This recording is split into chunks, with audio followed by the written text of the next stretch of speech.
Hi, welcome to Wetpixel Live. My name is Adam Hanlon. I'm the editor of Wetpixel, and I'd like to thank Aquatica for sponsoring this episode. Aquatica do a wide range of housing supports, arms, and accessories. And please head on over to aquatica.ca to check out what they do.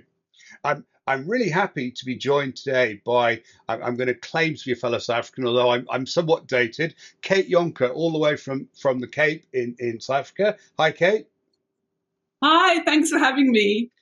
You're very welcome. It's nice to see a fellow African, albeit I'm a somewhat distant one. Um, so obviously we're going to talk today about some of the imaging opportunities that the beautiful Cape Town offers, or the beautiful Cape offers. And I thought I'd ask Kate straight away. Obviously, most people associate Cape diving with cage diving, shark, particularly for great whites. What's the situation with the great whites currently in Cape Town? How does that work? What's going on? Well, actually, we haven't seen any for quite a while in False Bay, and the operators are now turning to doing cage diving with seven-gilled cow sharks All right. at Seal Island. So, yeah, they seem to have headed out of the bay. We're not quite sure. I think one of the reasons could be the orcas that come in now and again, and they've hunted the great whites and basically chased them away. So, unfortunately, there really isn't very much great white shark cage diving in False Bay anymore. Well, that's really good information to have for those planning to go shark cage diving great whites. I saw some fascinating articles. I think we cross-posted on Wetpixel actually about the orcas had come in and literally just eaten the livers of the great whites. Is that right? I think Yes, that's correct. Yeah, it's the most nutrient dense part of the shark. So that's the bit that the orcas seem to be going for. Yes. Wow. I mean, it's amazing they can be that surgically precise on, in a predation environment. Incredible. Incredible. Cool. So obviously that's great whites. When don't plan your trip to South Africa to see great whites. But, and I know this, I have an inside track on this because I dived from the Cape many years ago. Cape Town and the Cape has so much more to offer. So, Kate, tell us about the Kelp Forest. That's what we all want to know about, or maybe what people don't know about.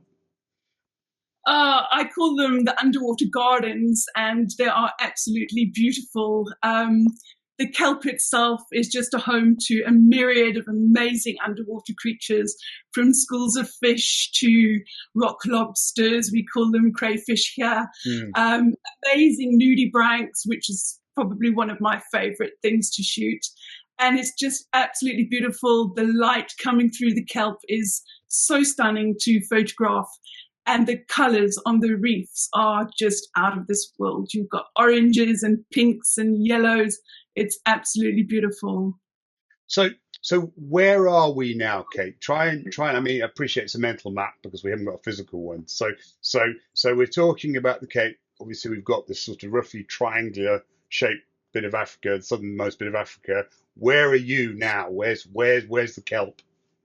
Okay, so if you look at the very southern part of Africa, that's actually Cape Gullis. So Mhm. that Cape Gullis is actually the southernmost part of Africa.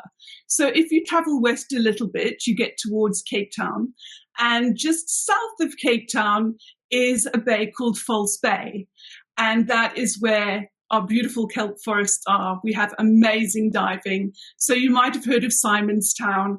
And if you know me, you probably have heard of Gordon's Bay because that's where I do most of my diving. And yeah, so most of our kelp forests line both the western and the eastern side of False Bay. And it's where all our beautiful diving takes place. And you mentioned species, so obviously, presumably in the kelp, you've got have you got fur seals in there as well? They like to swim around the kelp forests too. So you might see them zooming down past you at great speed, but they're not like the seals that you see in the north part of England, Yeah. the harbour seals that are all spotty and cuddly and friendly. Our seals are friendly, but they're much more playful. So they don't really come up to you and grab you and hug you. They kind of zoom past, and sometimes they bark in your face. But yes, you definitely Cape fur seals on most of the dives here too. Oh, and within the kelp, obviously you've got fish as well, I suppose. So maybe a maybe a good way to sort of pin this on what sort of water temperatures are we talking about here? What sort of Good question. It's actually really interesting because depending on the wind that's blowing, we can get upwelling, which means that cold water comes in from outside of False Bay hmm, and comes in, and it could be anything from 9 degrees to 20 degrees. It's wow, our water temperatures vary a hmm, huge amount. Over December, we had 20 degrees and blue water, which was coming in from the Agulhas current. And then this last weekend, we had um, I think it was water coming in from the Antarctic. It was so cold. It was about wow. 10 degrees. So yeah, we normally wear a dry suit, but you can get away with something like a 7 mil wetsuit. But you don't know what you're getting. That's the problem. You have to be well prepared. I remember diving in the Cape, and this was when obviously I learned to dive in the Tal, which we might briefly touch on in a minute, where the water's relatively warm. And I can remember coming down to the Cape in a wetsuit and freezing, and really finding it really hard going. So yeah, so I can understand that.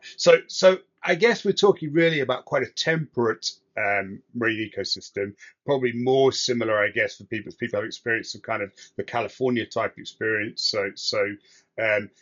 Where you've got obviously coolish water, and I guess the species that you're seeing are similar to that. So sort of temperate water marine species. Is that am I right in thinking that? Yeah, we definitely do. I think you could class our water as temperate. It's actually quite interesting. I see a lot of species from people who are diving France, Oh, especially nudibranchs, the Polycera capensis, and certain nudibranch species that you find up there. Actually, they found their way down here in the bilge water of right. ships, and have quite a similarity between the marine life, the temperate marine life up in Europe, as well as probably, yes. I'm not so sure about the species Hmm. in Yeah, yeah. California than compared to what we have here. But I would say, yes, it's the same kind of the kelp temperate diving that you do find there too. Well, one of the things we're finding, well, here in the UK, and certainly my friends at Gulen in Norway, we're finding that as the seas are warming, we're finding that species are moving effectively north. So we're now seeing species here in I live in the northern UK, so in the northern part of the UK that traditionally were basically confined to the southern part of the UK. And I'm sure probably, I would guess, assuming the process is similar, that would be the same. You've got species now moving south, I guess, towards you as in the same way. So it's fascinating. Certainly, it's a great way of marking the changes in the oceans, good and bad. So yeah. Yeah.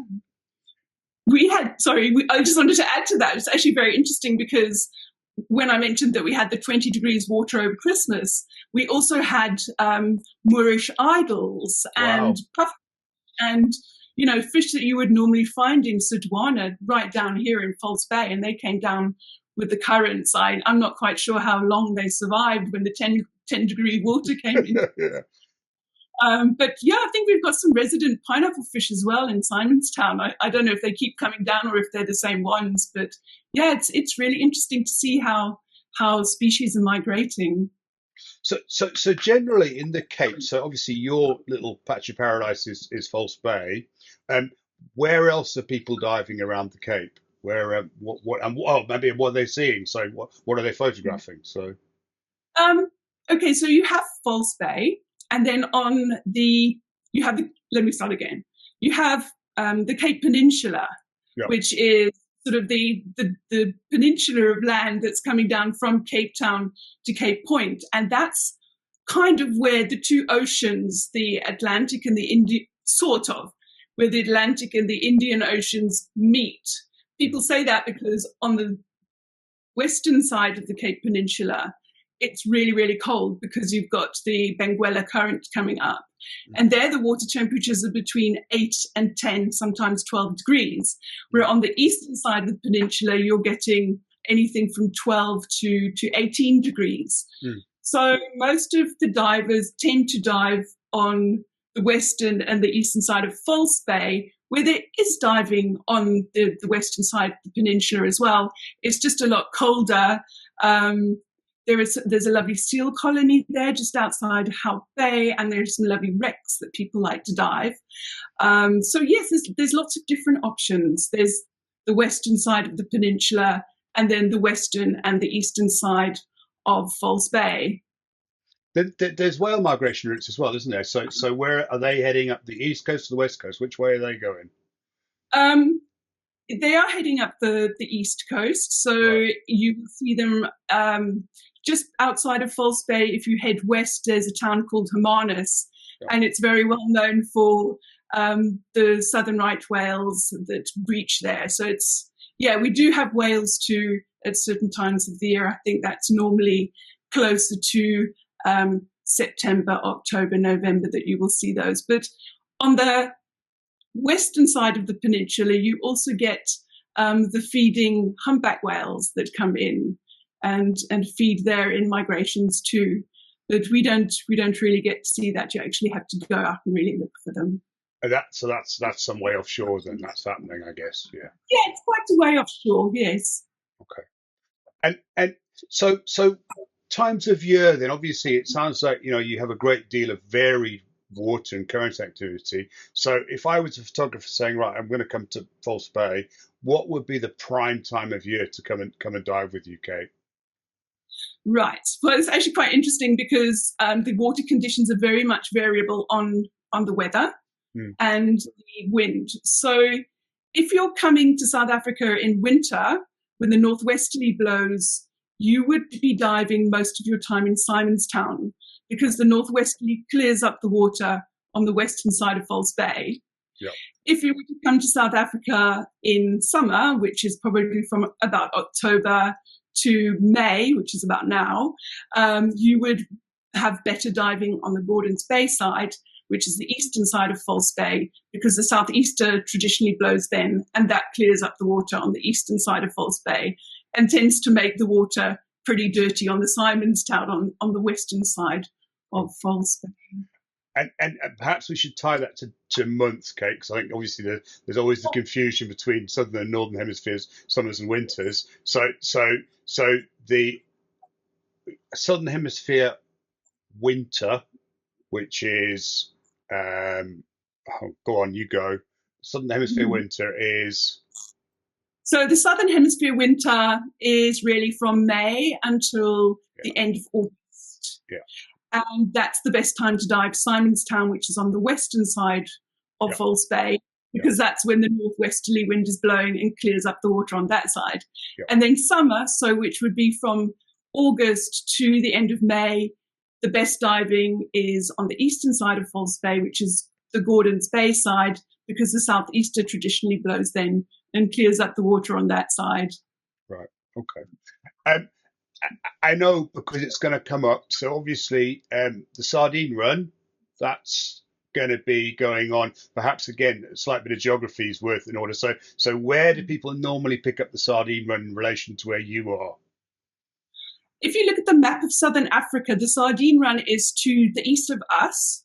So if you look at a map of South Africa, halfway up the map of South Africa on the east coast is where the Sardine Run takes place. And that's where the Agulhas Current comes much closer to the land. The continental shelf is much narrower, and that's where the sardines tend to come closer inshore. Yeah, and that's now, to put that in perspective, to get to Port St. John's or Coffee Bay from you is easily, day and a half travel?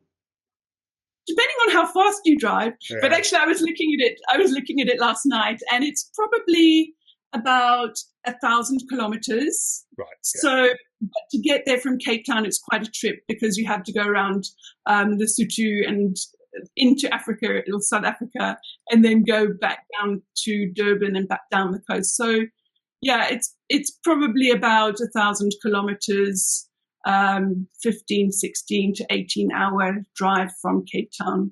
Yeah. But to reach there, it's better if you fly into Durban and then drive down from there. Yeah. And typically the times you have Sardine Run is Mayish, am I right? April, May? I think It's more like June, July. Right. Okay. Yes, I mean, it's very variable. Mm. They also have a Sardine Run in Port Elizabeth, Yeah. which also starts kind of April, May time. And then the sardines travel up the coast, and I think then they reach Port St. John's in that area in June, July. But it's quite unpredictable, and I think that the weather has a lot to do with it as well. I can remember as a kid on the beaches on what's known as the Natal South Coast, so Port Edward, and literally throwing buckets in and pulling sardines out. It was amazing, and we did dive in it. It was probably one of the shorter dives in my life because we had no idea what we were doing, and we got in the middle of a bait ball and we're getting buzzed by all these predators that I don't think really knew we were in there. It was short and exciting. Yeah, okay. There's no photographic evidence of it. Um, yeah. So obviously now we're moving up the east coast a bit, Kate, and I'm aware obviously that your stomping ground is the Western Cape, but we keep going. So we're heading up. We follow the sardines up the coast, and we pop out somewhere up near Natal. So what are we going to find up there to dive with? Well, there's a place there called Umkomaas or Aliwal Shoal, where they have amazing sightings, especially in June, July, of the ragged-tooth sharks. So that's a really exciting thing to do. There's also lovely reefs at Umkomaas that you can dive basically all year round. There is actually, I forgot to mention, there is also Protea Banks, Yep. Where they have lots of schooling sharks and hammerheads and things like that. And I think that's quite wild and wicked diving, but lots of fun and lots of excitement. That's also a great place to visit, especially if you like sharks. And then from Umkomaas, you travel further north and you reach Sudwana Bay, which is one of my favorite places to dive in South Africa. It's absolutely beautiful. Yeah. It's a marine protected area. I won't say that. I can't pronounce it. You might be able to say it. Isimilingo. Isimangaliso. That's How about that then? So Sudwana Bay is in the Isimangaliso Game Reserve, and it's absolutely beautiful. It's got a huge set of reefs, and the dives there are absolutely stunning. Lots of things to see there too. Lots of fish, lots of schooling fish, Moorish idols, some sharks, dolphins, and just beautiful, beautiful reefs. Lovely. I think the interesting thing about Sudwana is now tropical reef, so it's full on hard coral, soft corals, the same kind of thing you'd experience in the Maldives, and or the Red Sea, or so very similar species, very species rich. It's an amazing place. I did my first dives ever at Sudwana Bay a very long time ago, so it has a special place in my heart. Yeah, wonderful. So, I mean, the other thing that we haven't talked about yet that we really should is the Cape has got amazing wine. Oh yeah, of course, absolutely. Something else very dear to my heart, because I am actually full-time employed in the South African wine industry as well. Okay. So yeah, I've been working in the wine industry since 1990, since I came up and all that. Yeah, no, so yes. So when you're blown out, when the weather's not playing ball, then there's these beautiful wine farms inland, and you can go and taste some very fine wines. The perfect, well, it may not be the perfect antidote to getting blown out, but it's a good antidote. There can be a certain element of the morning after syndrome if you overdo it in the wine tasting, but then I suppose that's down to the individual. Kate, that's been a lot of fun. Thank you very much. If you haven't had a look yet, please check out Kate's work on her website. What's your website address, please, Kate? www.katejonker.com. Yeah, and Jonker with her name is below. It's with a J, not a Y, not a Y. It's a South African J. So thanks so much, Kate. Please head on over, check out what she does. Beautiful work and inspiration, and hopefully will inspire you to go and visit the Cape at some point in your travels. And I'd like to thank Equator again for sponsoring this episode, and these sponsors make these episodes possible, so we really appreciate the support. I'd like to thank you all for watching. Please feel free to add any comments or suggestions in the comment section below, and I'll add Kate, the website, the link to Kate's website in the show notes as well. And please drop us a like if you enjoyed it. Thank you very much. I look forward to seeing you all again soon.